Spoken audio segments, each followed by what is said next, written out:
Qatar looks very isolated at the moment. All its neighbours, or its major neighbours and closest allies, have just taken the most dramatic steps to cut diplomatic relations and transport communications.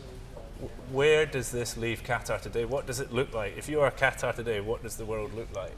Well, yeah, like you said, Qatar finds itself extremely isolated, and I think what's been surprising is not so much the position of the Saudis and the UAE, but the severity of the sanctions imposed on Qatar. So we have known, I mean, for a long time, for many years, Qatar has taken a foreign policy approach that has often been at odds with Saudi Arabia in particular, but with Egypt as another example. So in 2002, Saudi withdrew diplomats. In 2014, we also saw heavy criticism and pressure put on Qatar. So it's not a surprise, is it? So no, it's not a surprise. Like as we said, it's the severity of the sanctions that's a surprise. Qatar has been accused of supporting non-state and terrorist organizations across the region for quite a number of years.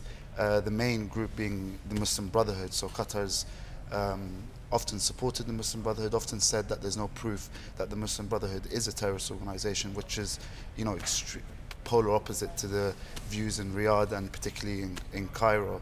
And like I said, very different foreign policy position to the rest of the GCC bloc.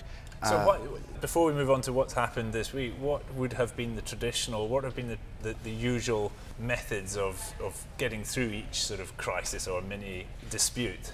Well, the interesting bit about this particular crisis is the lack of diplomacy involved, and right from the very beginning, there was what can only be described as economic sanctions, the closing of borders and transport links to the country. So there's been no real efforts of initial diplomacy with the Qataris, and that illustrates or shows us how serious the Saudi position is on the supporting of non-state and terrorist organization, but also, and the other interesting point is obviously Qatar's position on Iran.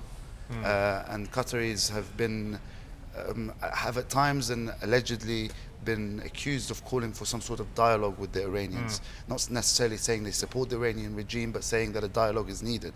And this is something that the Saudis have a non-negotiable position on. So it's really frustrated the Saudis.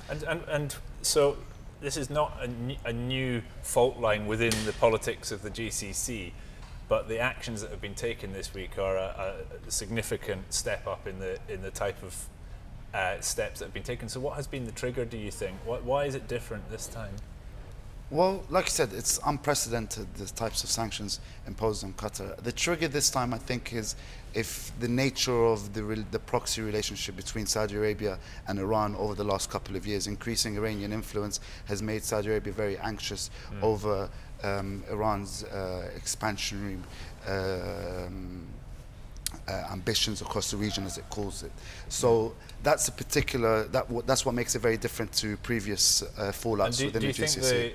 So we've seen the White House in particular sort of re-engaging with the region. Donald Trump's first international trip was to Saudi Arabia, and he called on Muslim governments or governments of Muslim countries to take stronger action against terrorists or terrorist organizations. Do you think that re-engagement of the White House is a key trigger for what's happened this week? I think so. I think it's the message in Riyadh when Donald Trump was there was that the Saudi government or the Arab governments, Muslim world, needs to do more to not just drive out terrorism, but to clamp down on the funding of terrorism. So this was a key narrative during Donald Trump's visit, and it's also a key narrative in this current crisis between Qatar and its neighbors. So the Saudis have accused Qatar of funding groups across the region, groups that the Saudis have said are affiliated to ISIS, affiliated to the Al-Nusra Front and Al-Qaeda. So very serious accusations, and that's why the Saudis have been, or at least that's why we feel the Saudis have been so aggressive in their response towards the Qataris.